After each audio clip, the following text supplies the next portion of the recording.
Millet times में आपका स्वागत है, खैर मकदम है।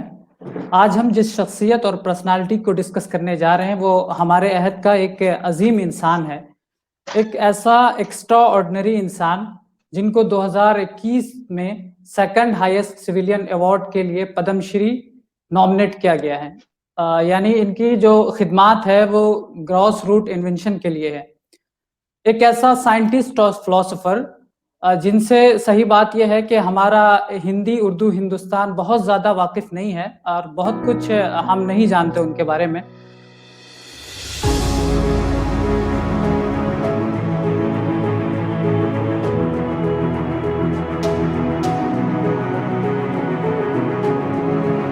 हमारे साथ आज गेस्ट के तौर पर मौजूद हैं सोहेल के साहब। आपका ताल्लुक केरला से है, कोयल फाउंडेशन से भी आपका ताल्लुक है और आपने उनको बहुत करीब से देखा है, जाना है, हमारे लिए सोर्स पर्सन है।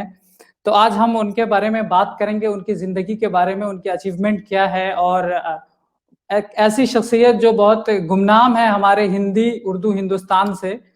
तो सब कुछ जानेंगे और समझेंगे आज के इस गुफ्तगू में। तो शुरू करते हैं। सबसे पहले बताइए कि कौन हैं अली मनिक फ़ैन साहब, कहाँ से इनका ताल्लुक है और कौन है ये? अली मनिक फ़ैन साहब बेसिकली आज के दौर में शायद one of the best minds of our times है, जो बिल्कुल जो दुनिया से और तरीके से मशहूरियत क्या बोलते हैं, फेम और नेम के पीछे नहीं भागते हैं। मिनिकोई में वो रहते हैं और वो रूलिंग फैमिली में से है, प्री इंडिपेंडेंस। मिनिकोई ये जो मनिक कौन सी फ़ैन है जगह है, फैमिली का कहाँ है, नाम, किस स्टेट में? और वहाँ के लक्षद्वीप यानी एक आइलैंड जी, क्लस्टर है जो इंडिया के ओके, जो ओके, वेस्टर्न जो अरेबियन सी में है, जी, लक्षद्वीप में है वो। और इनकी खास बात यह है कि ये फॉर्मल एजुकेशन नहीं हुआ था। 8वीं साल तक, 8th स्टैंडर्ड तक वो पढ़ा है।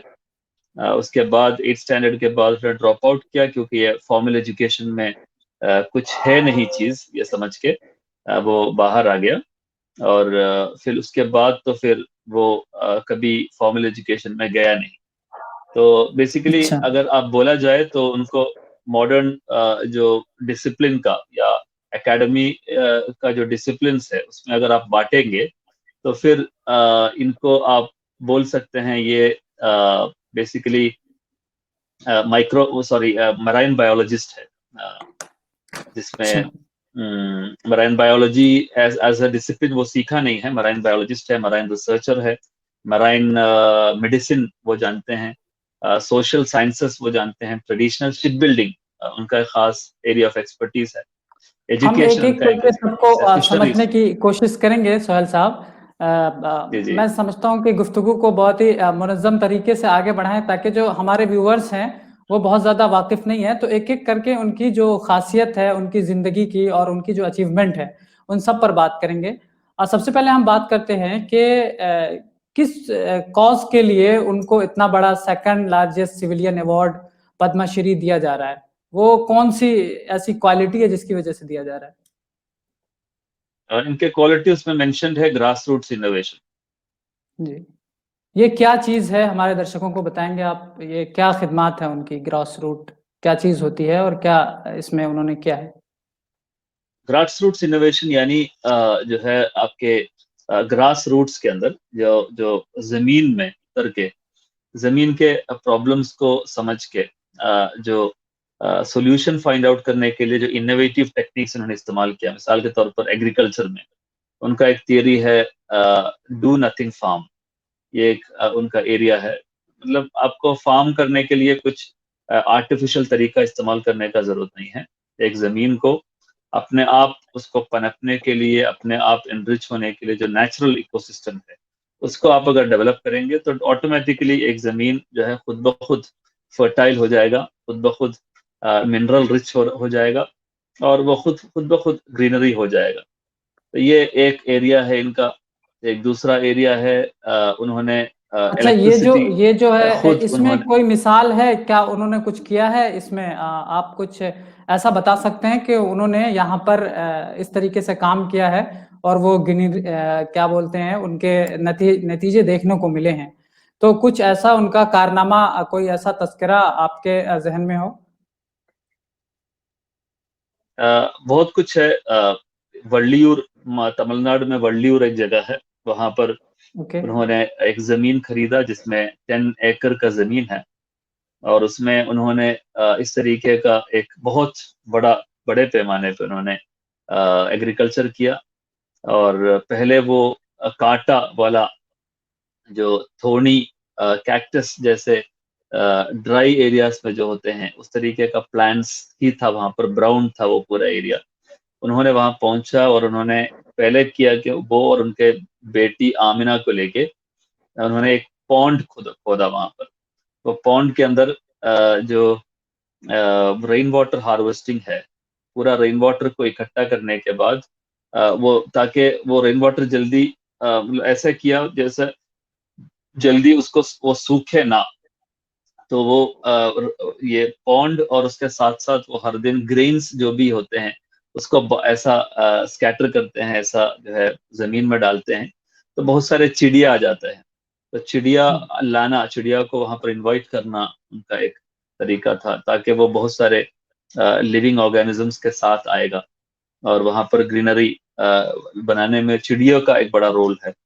और उन्होंने आहिस्ता आहिस्ता वो जमीन में जो उन्होंने जो पौधा लगाए, पौधे का जो जड़ है, वो जड़ नीचे तक जाने के लिए उन्होंने ये किया कि पानी को ऐसा ही डालने के बजाय ड्रिप्स होके आहिस्ता आहिस्ता वो पानी दिया, ताकि जितना उनको जिंदा रहने के लिए, ये पौधा को जिंदा रहने के लिए चाहिए उतना ही वो दें। बाकी टाइम उनके जो जड़ है वो जमीन के अंदर जाने का मौका दे। नहीं तो अगर पानी ज्यादा डालेंगे तो हमेशा जड़ ऊपर रहेगा, वो नीचे जाएगा नहीं। तो उस तरीके से नेचुरल तरीके से डू नथिंग फार्म उन्होंने डेमोन्स्ट्रेट करके दिखाया। उसके लिए उनका अवार्ड भी मिला है। वो वल्लियूर में उनका 10 एकड़ जमीन बहुत ही फर्टाइल लैंड हो गया। आज भी आप देखेंगे तो उस तरीके से आपको मिलेगा। ये एक चीज है, उसमें बहुत सारे इनोवेशन है। वहां पर इलेक्ट्रिसिटी नहीं था 8 साल, उन्होंने खुद इलेक्ट्रिसिटी बनाए वहां पर विंड मिल इस्तेमाल करके। तो जो क्या उनके पास इलेक्ट्रिसिटी इतना बोर्ड उनको इंफ्रास्ट्रक्चर है, या उनके पीछे आगे पीछे बहुत सारे लोग काम करते हैं, इस वजह से ये सब हो पाया, या फिर क्या है उनकी जिंदगी का राज जिसकी वजह से ये इतना कुछ उन्होंने कर पाया? आप कह रहे हैं, आपके कहने का मतलब ये है, एक ऐसी जमीन जो नहायत खुश्क थी, दूर दूर तक पेड़ पौधे बिल्कुल नहीं थे, और वहां पथरीली जमीन और कांटों भरी जमीन थी, उसको उन्होंने ट्रांसफॉर्म कर दिया, यानी वहां हरियाली आ गई। ये तो बहुत ही बिल्कुल। चमत्कार जैसा सुनने में लग रहा है। और तो मैं ये समझना चाहता हूँ, क्या उनके पास इतने सारे सोर्सेज रिसोर्सेज हैं, क्या उनके पीछे बहुत सारे लोग काम करते हैं जिसकी वजह से ये मुमकिन हो पाया?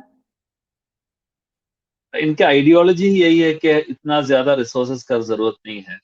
जो okay. Excess usage of resources ही उनके सबसे बड़ा कंसर्न है। क्यों लोग इतना ज्यादा रिसोर्सेज इस्तेमाल कर रहे हैं?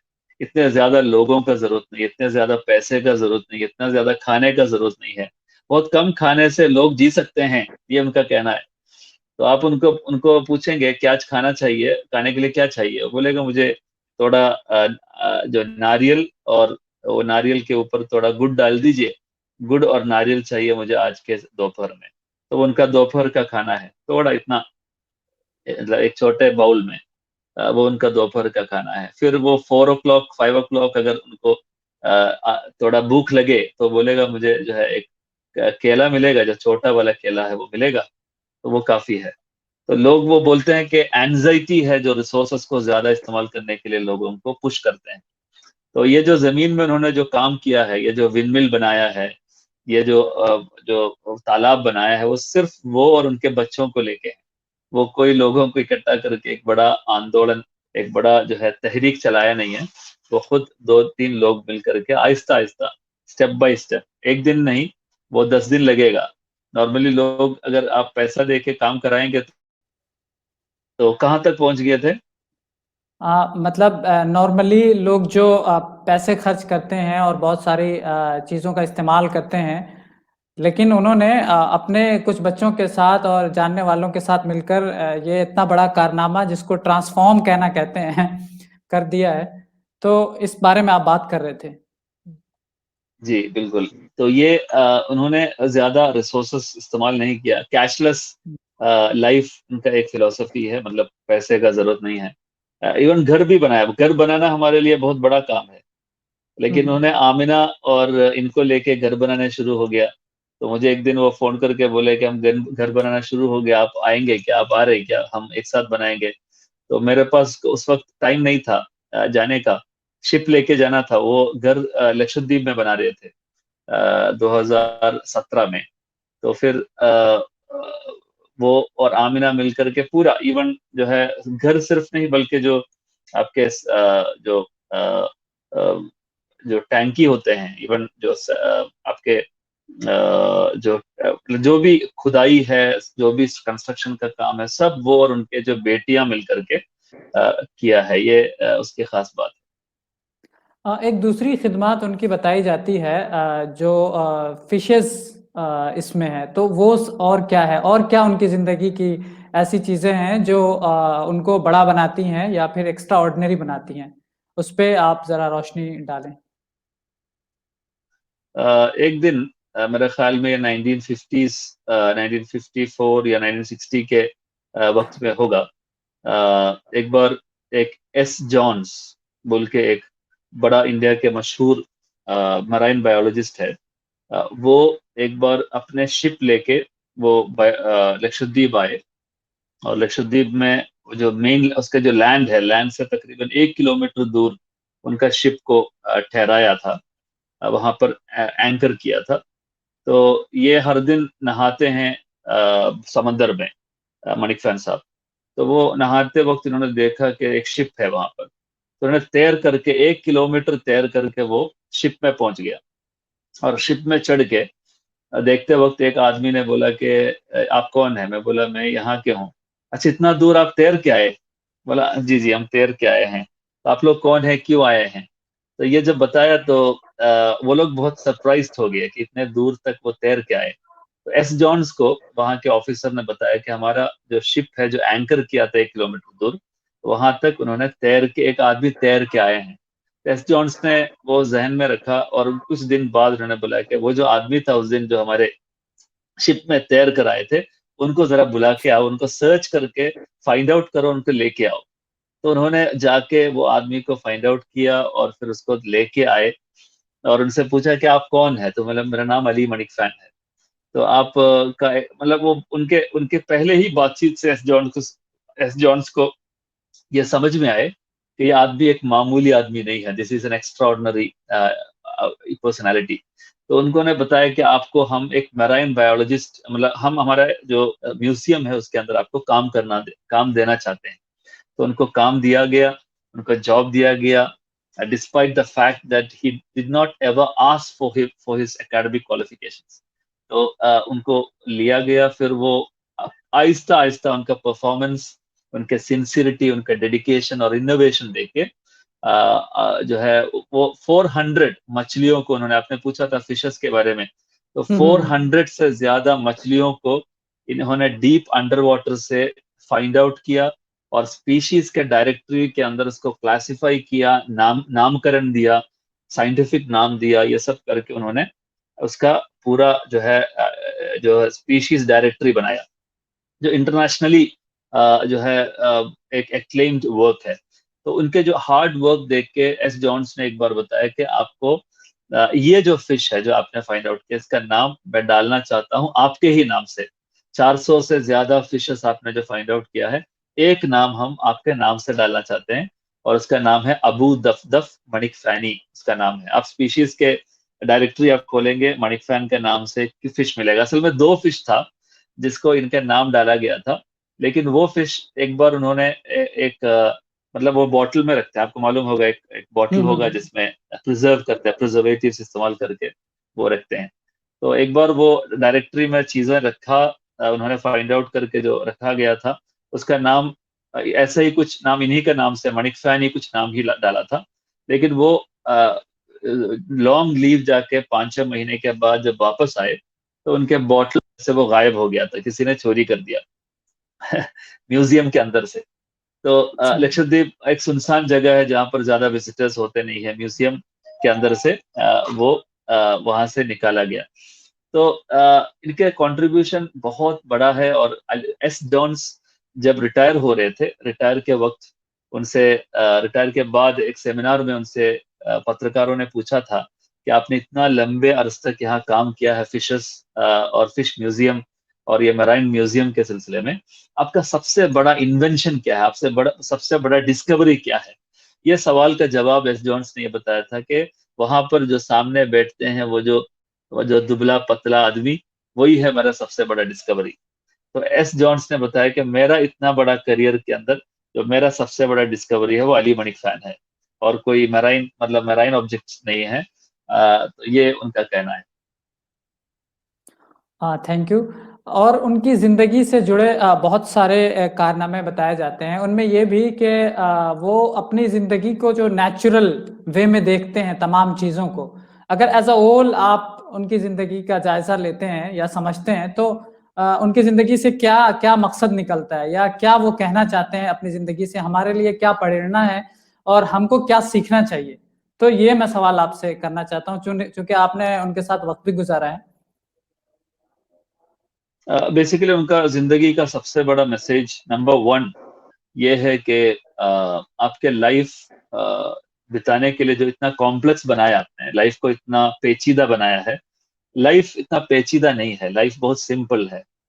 वो सिंपल लाइफ को सिंपल तरीके से देखे और उसको सिंपल तरीके से आगे बढ़ाए। ये जो कॉम्प्लेक्सिटीज है, आप इतना जो है मेहनत कर रहे हैं, इतना ज्यादा टेंशन ले रहे हैं, इसका कोई जरूरत नहीं है। आप उनके पास बैठेंगे, 10 मिनट बैठेंगे तो आपके पूरा टेंशन खत्म हो जाएगा मतलब वो आदमी टेंशन नहीं लेते, तो हम सोचेगा कि अच्छा ये आदमी से हमें कुछ सीखना है। तो ये नंबर 1 उनका जो है सबसे बड़ा मैसेज ये है कि लाइफ बहुत आसान है, बहुत जो है नॉन नॉट मतलब कॉम्प्लेक्स नहीं है, नंबर 1। नंबर 2 ये है कि इल्म के सिलसिले में, नॉलेज के सिलसिले में, ये कि आप नॉर्मली हम बोलते हैं कि नॉलेज को डिसिप्लिन, अलग अलग डिसिप्लिन बनाए, अलग अलग कंपार्टमेंट्स बनाए, और बोलते हैं कि ये इसका स्पेशलाइजेशन, इसका स्पेशलाइजेशन।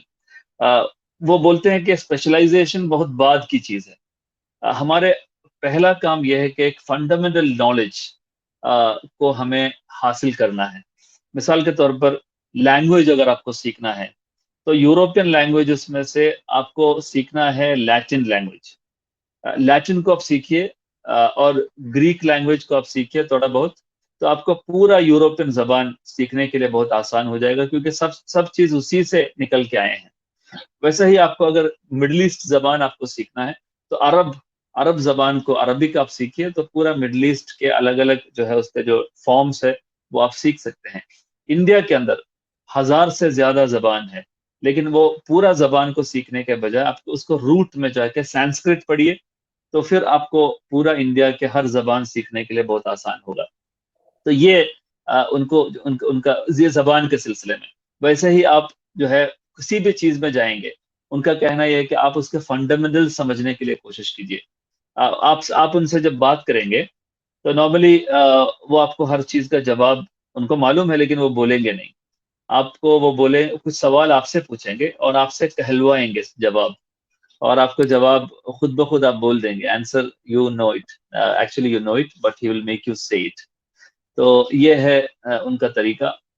मैं अब समझता हूँ कि ये 2 बड़े चीज है जो उनके। और तीसरा बोलने का जरूरत ये भी है कि वो ये जिंदगी के लास्ट मोमेंट्स में उनके लिए वो बोलते हैं कि मेरे लिए सबसे बड़ा लाइफ मिशन वो ये है कि यूनिफाइड इस्लामिक कैलेंडर, जो पूरा दुनिया में अलग अलग जगह पर अलग अलग तरीके से जो डेट डाला जाते हैं, लूनर इस्लामिक कैलेंडर बोल के, वो हमें इस्तेमाल नहीं कर पा रहा है। उसका कारण ये है कि एक डे के लिए एक डेट होना चाहिए। एक डे का नामकरण, उसका नेमिंग होते हैं एक यूनिक आइडेंटिफिकेशन नंबर के साथ, उसको डेट कहते हैं। मिसाल के तौर पर आज जो है 12 फरवरी है और आज फ्राइडे है, और लेकिन आज अगर दिल्ली में 12 फरवरी है, और आज ही के दिन, फ्राइडे के दिन, अगर केरला में 13 फरवरी है, और आज ही के दिन अगर दुबई में जो है या सऊदी अरेबिया में अगर 14 फरवरी है और आज ही के दिन 12 फरवरी फ्राइडे को जो है अमेरिका में जो है 16 है, इस तरीके से अलग अलग नहीं हो सकता। मतलब यह फ्राइडे को अगर एक जो है आपके इंग्लिश कैलेंडर के अंदर एक डेट दिया जाता है तो लूनर कैलेंडर में एक डेट ही चलेगा। मतलब कोई भी कैलेंडर इस्तेमाल करना है तो अलग अलग डेट, एक डे के लिए अलग अलग डेट्स नहीं हो सकता। तो ये एक चीज है जो वो फोकस करना चाहते हैं। तो मेरा ख्याल है ये बेसिकली जिसको हम उर्दू में कहते हैं फलकियात का इल्म, तो ये तो ये फल्कियात। इल्म है, तो क्या इस इल्म में वो इस हद तक आगे हैं और इस इल्म के इतने शनासा हैं कि उन्होंने ये सब भी डिस्कवर किया है? और बाज़ाब्ता आपके कहने का मतलब ये है कि जिस तरह से ईसवी कैलेंडर हमारे यहाँ राइज है, हम एक डेट को पढ़ते हैं इंग्लिश में, तो इसी तरीके से जो हमारा हिजरी कैलेंडर है, जिसको हम इस्लामी कैलेंडर भी बोलते हैं, हिजरी कैलेंडर, तो उसको भी इस कॉज में लाना और इस तरीके से प्रेजेंट करना कि वो भी हमारे डेली रूटीन का हिस्सा हो जाए, तो ये वो एक रोड कॉज बताते हैं और अपना वो सब कुछ उस पर इल्म रखते हैं और अपना रिसर्च रखते हैं। तो आप अगर ये कह रहे हैं तो उनके उन पर इनका जो काम है तो वो किस तरीके से आगे बढ़ रहा है या कहाँ तक आगे जा सकता है और इस पर क्या काम हुआ है, ये भी जानना चाहूंगा। तो उन्होंने उनके जो यूनिफाइड इस्लामिक कैलेंडर के जो सोल्यूशन है वो लेके उन्होंने गया सऊदी अरेबिया। वहाँ के जो साइंस सेंटर है जहाँ पर इसका जो है डिसीजन लिया जाता है कैलेंडर के सिलसिले में, उनको जाके उन्होंने बताया कि बेसिक जो है डिफरेंसेस या बेसिक गलतियां हैं हमारे अंदर ये समझने में। तो वो गलतियों को उन्होंने सुधारने के लिए कोशिश किया। अमेरिका में गए, सॉरी सऊदी अरेबिया में गए, दुनिया के अलग अलग जगह पर जो रहते हैं इस्लामिक कैलेंडर के जो अथॉरिटीज माना जाता है, खालिद शौकत या डॉक्टर इलियास, इस तरीके का लोगों के साथ वो हर दिन आप कहिए उनके साथ वो ईमेल भेजते हैं, डायलॉग्स करते हैं, जो है उसके साइंस, उसके रिलीजन, ये तमाम चीज़ों के बारे में वो गुफ्तगू करते हैं। बेसिकली वो समझते हैं कि एक डिबेट या मुनाजरा नहीं बल्कि एक कंटिन्यूअस ऑनगोइंग डायलॉग से ही ये लोगों को समझ में आएगा। और सबसे इम्पोर्टेंट ये है कि वो लोगों से ये बोलते हैं कि आप ऊपर देखिए, आप नीचे मतलब इतना हम्बल मत हो जाइए कि आप कभी चांद को ना देखें, आप नीचे ही देख के मत चलिए, आप ऊपर भी देखिए, कभी कभी चांद को, तारों को देखिए, और उसको वो कैसे चलते हैं उसको देखिए।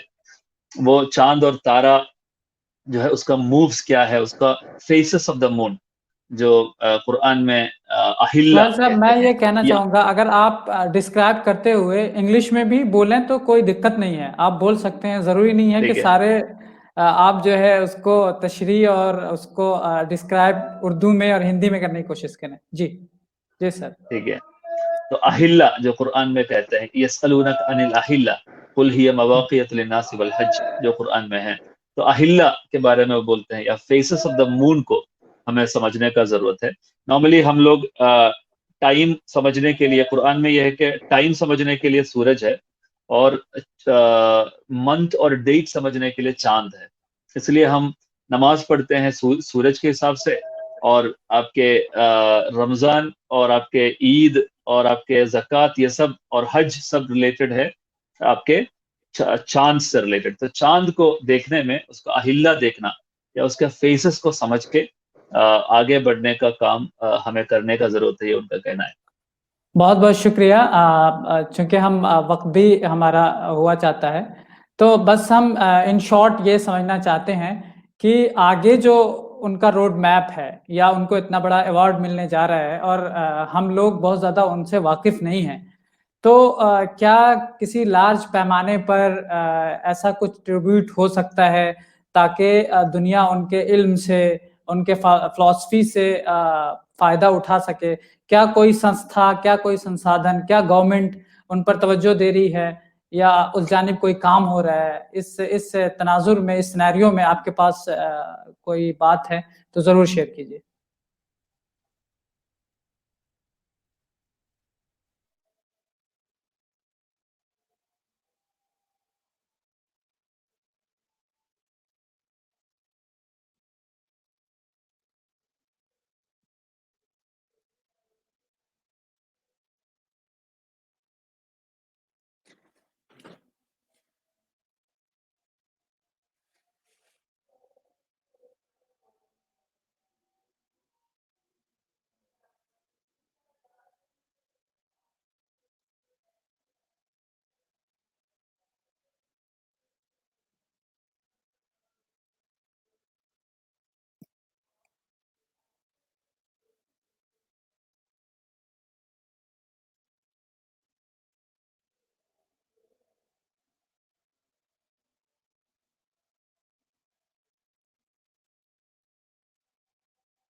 नहीं, अब बीच में लास्ट बोलने वाला था, कट गया, खत्म तो नहीं हुआ। हाँ हाँ आएंगे, पता नहीं खुद ही कट गया, बीच में कट गया था तो रोक भी दिया था। आवाज आ रहे हैं? हाँ ओके। Yes yes. तो यहाँ हाँ पर मैं नेटवर्क शायद कम हो गया, हाँ यहाँ के स्लो हो ओके गया ओके, होगा। नो इशू, हम इसीलिए ये कर रहे हैं, उसको एडिट कर लेंगे। मैं बस ये कह रहा था, लास्ट सवाल मेरा ये है आपसे कि जो इस तरीके के एक्स्ट्रा ऑर्डिनरी आदमी हैं, बड़ा विजन भी रखते हैं और जिनके पास फिलॉसफी भी है, साइंटिस्ट भी हैं और बहुत सारी जिंदगी से जुड़े उनके ऐसी खिदमात हैं जिनको दुनिया को जानना चाहिए और हिंदुस्तान के हैं और हिंदुस्तानियों को उससे फायदा उठाना चाहिए, तो क्या सरकार, क्या कोई प्राइवेट संस्था या कोई ऐसा संसाधन उनके पीछे काम कर रहा है जिसकी वजह से सिर्फ उन तक ये इल्म ना रहे, लोगों तक फैले और लोग उससे फायदा उठा सकें? इस तनाजुर में, इस सिनेरियो में आपके पास कोई बात है, उनसे मुतालिक कोई जानकारी है तो जरूर शेयर करें।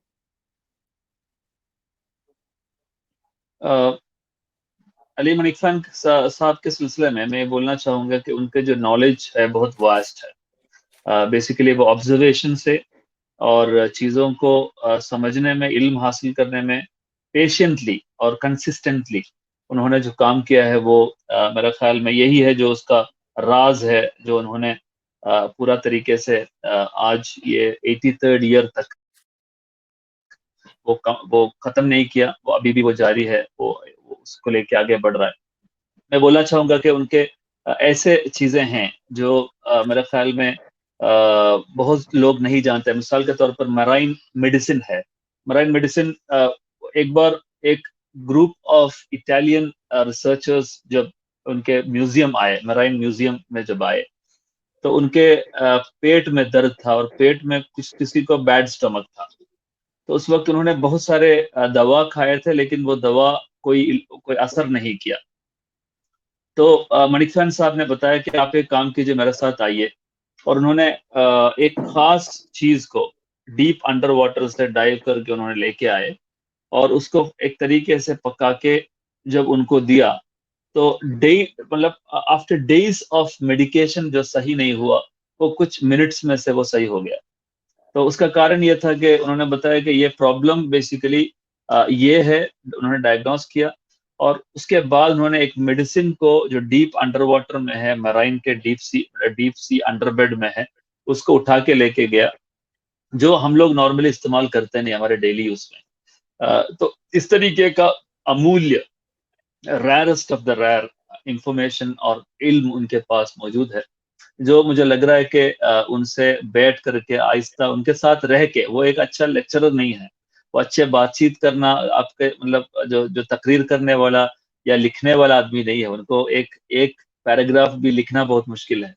आप उनसे तकरीर करने के लिए बोलेंगे तो वो तकरीर करना उनके लिए मुश्किल है, लेकिन उनके पास इतना इल्म है जो आप उनके साथ रह के आप आहिस्ता आहिस्ता बातचीत में से आपको निकालना पड़ेगा।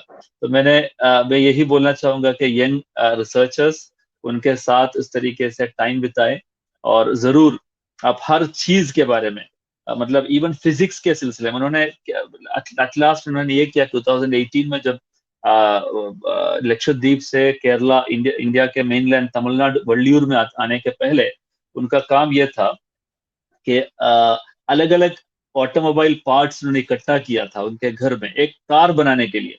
मतलब एक कार अपने हाथ से बनाने के लिए, वो कार जो हाईली एफिशिएंट है, उनको पेटेंट मिला था, हमें मालूम है उनको, एक आपको मालूम होगा एक पेटेंट मिला है, जो उन्होंने एक गाड़ी बनाया था जो सेल्फ चार्जिंग है।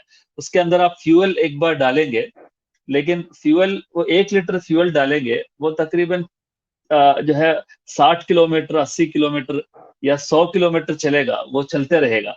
वो 1 लीटर जो है वो खत्म नहीं होगा, क्योंकि वो सिर्फ इग्निशन के लिए है। और छोटा मोटर है जो उन्होंने बनाया था, जो हमारे पेस्टिसाइड्स को स्प्रे करने के लिए हम लोग नॉर्मली इस्तेमाल करते हैं, जो मोटर है, वो मोटर को मॉडिफाई करके उन्होंने एक ऑटोमोबाइल का मोटर बना दिया। और वो मोटर अपने जो बाइसाइकिल है, बाइसाइकिल के सामने लगा दिया। उसको जो है चलाने के लिए स्टार्टिंग में पेट्रोल चाहिए, लेकिन बाद में वो बैटरी को चार्ज करेगा और बैटरी जो है डायनामो इस्तेमाल करके दोबारा वो रोटेशन करते वक्त, व्हील रोटेट करते वक्त ऑटोमेटिकली बैटरी जो है चार्ज हो जाएगा और वो चलते रहेगा। चलते वक्त जो बैटरी जो है आपके साइकिल का पहिया जब घूमते हैं तो उससे उसका चार्ज जो है बैटरी में आते हैं और फिर वो उसका एक्सपेंस होता है। तो ये इसके ऊपर उनको एक पेटेंट मिला, दिल्ली में गया वो, यहाँ से 3000 किलोमीटर सफर करके उन्होंने वहां जाके उसका पेटेंट लेके आए। तो उसका उनका सेकंड एफर्ट ये था कि एक कार बनाने का, और वो अब तक सक्सेसफुल नहीं हुआ क्योंकि उनको वापस आना पड़ा और वो सब बेचना पड़ा जो भी सामान उन्होंने इकट्ठा किया था। तो ये उनके खास बात है। आप उनके साथ टाइम बिताइए। वो हमेशा बोलते हैं कि मेरे पास कोई मददगार नहीं है, मुझे हेल्प करने के लिए कोई आदमी नहीं है। ये जो अवार्ड है अगर थोड़ा पहला मिल जाते तो लोग उनको रिकॉग्नाइज करते हैं, नहीं तो लोग समझते हैं कि ये कोई जो है बेकार आदमी है, ये किसी को समझ में आते नहीं है। तो ये रिकॉग्निशन थोड़ा लेट हो गया, ये मेरा कहना है। थोड़ा पहले मिल जाता तो और भी मैं अच्छा होता। समझता हूँ कि लेकिन जो फिर भी ये अवार्ड मिलने जा रहे हैं उसके बाद एक अच्छा तारुफ उनका होगा देश दुनिया में, और लोग उसकी तरफ मुतवज्जे होंगे, और मेन स्ट्रीम भी, मेन स्ट्रीम हमारा जो रिसर्च है और हमारे जो लेबोरेटरीज हैं उनके लोग भी उनसे मिलेंगे और उनसे जानने समझने और फ़ायदा उठाने की कोशिश करेंगे। तो बहुत बहुत शुक्रिया, आपने बहुत सारी ऐसी जानकारी दी कि सही अगर तौर पर अगर उनको परखा जाता, पहले जाना जाता, तो हमारे देश को और भी बहुत कुछ ऐसे इन्वेंशन मिल सकते थे, जैसा कि आपने बताया मेडिसिन में और फिशेस में, उनके नाम पर भी एक फिशेस है। इसी तरीके से एक पॉइंट लगता है कि मुझे छूट गया था, उन पर एक कोई डॉक्यूमेंट्री भी बनी है और उसके साथ-साथ कुछ एडवेंचरर वहाँ पर आए थे और उन्होंने उनके बारे में उनकी साइट पर भी बहुत कुछ कहा है। तो वो क्या चीज़ है? ये लास्ट रिमार्क के तौर पर मैं जानना चाहता हूँ। इनके बेसिकली ये मैंने बताया था कि ट्रेडिशनल शिप बिल्डर है। तो सोहार ओमान में जो है एक आज के दौर में सबसे बड़ा एक जो शिप बिल्डर है टिम सेवरिन। टिम सेवरिन एक आयरिश एडवेंचरर है आयरलैंड के।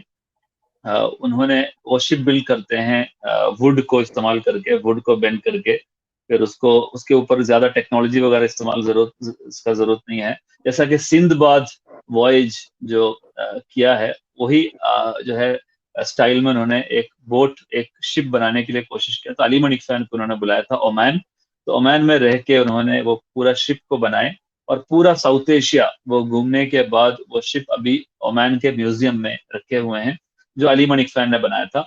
टिम सेवरिन ने जो है अपने किताब उनके किताब है द सिंदबाद वॉयज, वो किताब के अंदर उन्होंने लिखा है कि उन्होंने अली मणिक फैन को मिला और Ali Manik fan a man in million है, मतलब मिलियन लोगों में से एक है। तो उनके उनके जो इंटेलिजेंस है, उनके जो विजडम है इसको लेके, तो उसी नाम से ए मैन इन मिलियन बोल के एक डॉक्यूमेंट्री है जो यूट्यूब में मौजूद है। हमारा ही एफर्ट है उसमें, हमारे दोस्त जो है माजिद ने उसको बनाया था कुछ साल पहले, और मेरे ख्याल में वो बहुत कुछ आपके सामने रखेंगे, जो भी बताया गया उसका लिविंग मॉडल्स आपके सामने वो दिखाएगा। बहुत बहुत शुक्रिया। हम अपने इस कोशिश में ये भी हम चाहते हैं कि एक दिन हम बराह रास्त उनसे बात कर सकें, क्योंकि उनके ताल्लुक से ये मालूम हुआ है कि वो कई ज़बानें जानते हैं। आई थिंक 17, 14 15, 18, 14, तो 14 14 जबान। ज़बान जानते हैं। तो ये एक आम आदमी के लिए बहुत ही बड़ी बात है। और जैसा कि हम लोग सुनते हैं कि कोई आदमी अगर 14 ज़बान अहले ज़बान की तरह जानता है, तो हमारे लिए तो बड़ी बात है। वो अगर हिंदी में भी बात करते हैं तो हम उनसे बात करने की कोशिश करेंगे और उन और तक इसमें पहुंचने की कोशिश करेंगे। खास बात यह है कि वो 14 जबान इंडिया के जबान नहीं है, उसमें जरूर इंग्लिश जो है उनके उनके जबान दिवेही, मलयालम, हिंदी, तमिल वगैरह है, लेकिन लैटिन जबान, फ्रेंच जबान, रशियन जबान, जर्मन जबान, सिंहली जबान जो श्रीलंका के हैं, पर्शियन जबान, संस्कृत, तमिल, इस तरीके से अलग अलग जबान वो जानते हैं। ये उसकी खास बात है। 14 जबान, पॉलीग्लॉट बोलते हैं उसको, polyglot. Okay, thank you very much Sohail साहब हमसे बात करने के लिए।